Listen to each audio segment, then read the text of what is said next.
Assalamualaikum warahmatullahi wabarakatuh. Kembali lagi di segmen Cerpen Horor. Sebelum mendengarkan cerita ini, alangkah lebih baiknya jika kita membaca basmalah terlebih dahulu. Bismillahirrahmanirrahim. Malam itu, hujan rintik membasahi jalan setapak di pinggiran kota Jakarta. Terlihat genangan-genangan yang mengilap terkena cahaya lampu rumah penduduk yang saling berhimpitan. Malam itu, udara dingin terasa sangat menusuk. Bahkan baju hangat yang kukenakan sama sekali tidak menghangatkan tubuhku. Pukul 11:46 malam.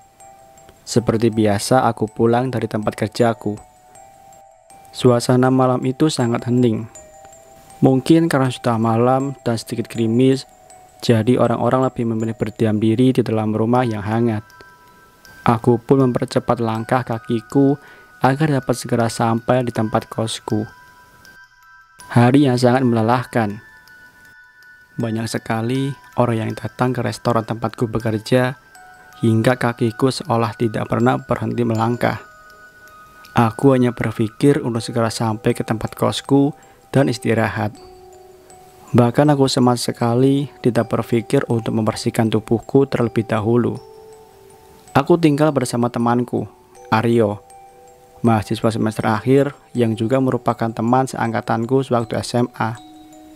Kami berdua kuliah sambil kerja, namun bulan lalu Aryo mengundurkan diri dari tempat kerjanya agar dapat lebih fokus dan mengerjakan tugas akhir.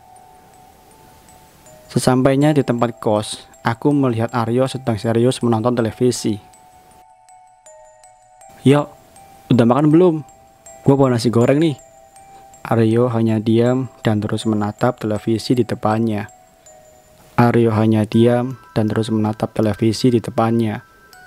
Aku pun beranjak ke dapur. Kos yang kami tempati berbentuk seperti rumah dengan beberapa kamar di dalamnya. Jika terlihat lebih mirip seperti rumah sewaan, bahkan seperti rumah sendiri, karena ini merupakan bangunan baru dan baru kita berdua yang mengisi kos tersebut. Setelah mengambil piring dan sendok, aku bergegas menuju ruang televisi. Aku duduk agak jauh dari televisi hingga Aryo terlihat membelakangiku. Aku memang terbiasa makan sambil nonton televisi. Saat asik mengunyah, tiba-tiba aku dikagetkan oleh Aryo yang tiba-tiba tertawa keras. Beberapa kali ia tertawa, bahkan tawanya seperti seolah melengking memekakkan telingaku. Heran, acara televisinya kan nggak lucu. Kok dia bisa ketawa sampai segitunya ya? Apa dia lagi chattingan sama gebetannya? Pikirku dalam hati. Setelah menghabiskan makananku, aku pun bergegas menuju kamar. Aku pun mengambil handphoneku yang sedari tadi sore ada di tasku. Aku pun bergegas masuk ke kamar. Dan sial, aku melihat Aryo sedang meringkuk memeluk guling. Tubuhku yang sudah sangat lelah semakin lemas karena pemandangan itu. Tiba-tiba aku dikagetkan oleh getaran handphoneku dan terlihat notifikasi pesan. "Bro, gue baru bisa balik besok. Gue kehabisan tiket." Aku melupakan satu hal. Aku sedang sendiri di tempat kos ini karena Aryo sedang pulang ke rumah orang tuanya 3 hari yang lalu.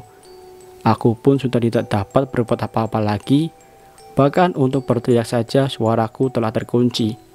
Tiba-tiba kakiku semakin lemas ketika terdengar suara tawaan Aryo yang semakin keras dan melengking. Aku menoleh ke arah suara itu. Terlihat Aryo sedang membelakangiku dan perlahan kepalanya memutar dengan senyuman yang sangat lebar dan dia berkata, "Mana makanannya?"